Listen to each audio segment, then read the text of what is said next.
প্রিয় এইচএসসি এবং আলিম শিক্ষার্থী বন্ধুরা, তোমরা যারা একাডেমিক থেকেই অ্যাডমিশনের প্রস্তুতি নিতে চাচ্ছ, তোমাদের প্রস্তুতিকে আরেকটু এগিয়ে রাখতেই মেরিটোরিয়াস একাডেমি আয়োজন করেছে academic two admission guideline session. আজকের পর্বে আমরা দেখব কোন কোন বইগুলো পড়লে, কোন কোন টপিকগুলো পড়লে তুমি একাডেমিক থেকেই অ্যাডমিশনের পড়াগুলোকে আগিয়ে রাখতে পারবে এবং অন্যদের থেকে এক ধাপ এগিয়ে থাকবে। চলো শুরু করি। আজকের পাঠে আমরা প্রথমেই দেখব বাংলা। বাংলায় আমরা কোন কোন বই পড়তে পারি সে বিষয়ে আজকে প্রথম পাঠে আমরা দেখে নেব। তো বাংলার জন্য বেসিক্যালি তিনটা পাঠ থাকে, যে আমাদের সাহিত্য অংশ, ব্যাকরণ অংশ এবং মুখস্থ যেটা বিরোচন অংশ। এই তিনটা অংশ থেকে আমাদের একাডেমিক এবং অ্যাডমিশনে প্রশ্ন এসে থাকে। তো বাংলা সাহিত্য অংশের জন্য মূল বইটুকু একাডেমিক থেকেই ভালোভাবে পড়তে হবে, সাথে আমরা সহায়ক বই হিসাবে অভিযাত্রী বইকে চয়েস করতে পারি।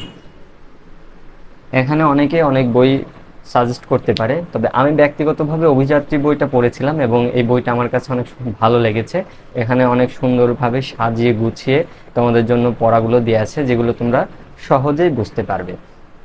তাহলে গেল, অভিযাত্রী বই থেকে তোমরা সাহিত্য অংশ এবং ব্যাকরণ অংশটা পড়ে নেবে।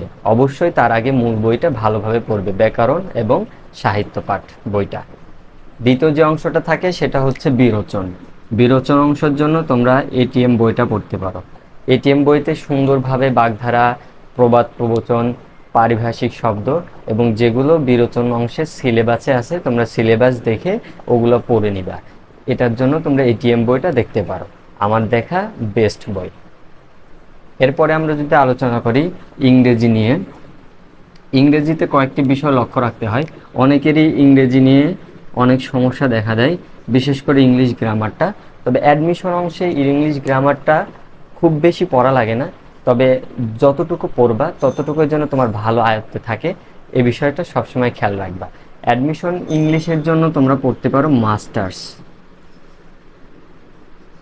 মাস্টার্স যে বইটা আছে এই বইটা তোমরা পড়তে পারো।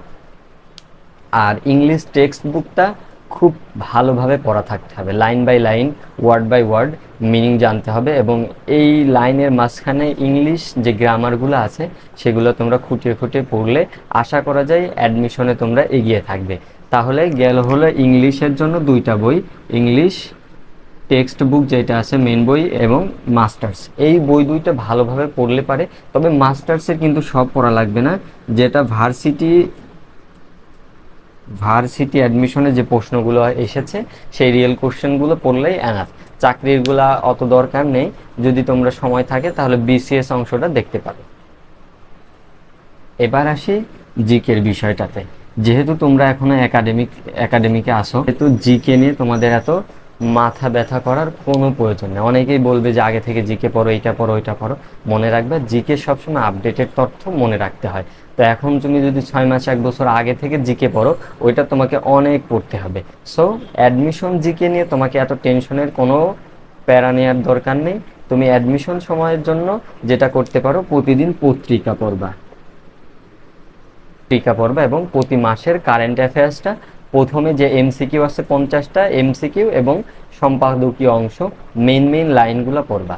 আমরা তোমাদের এর পরবর্তী ধাপে কারেন্ট অ্যাফেয়ার্স কীভাবে পড়তে হয় সে বিষয়ে একটা ভিডিও আপলোড করব, সেটা থেকে তোমরা বিস্তারিত জেনে নিতে পারবে। তাহলে আজকের পাঠে আমরা যে বিষয়টা আলোচনা করলাম, প্রথমত বাংলা, ইংলিশ এবং জিকে কোন কোন বইগুলো পড়বা, কোন কোন টপিকগুলো পড়বা, এই বিষয়ে আমরা সেকেন্ড পার্টে আলোচনা করব। আজকের মতো এখানেই শেষ করছি। সবাই ভালো থেকো, সুস্থ থেকো, তোমাদের জন্য শুভ কামনা রইল।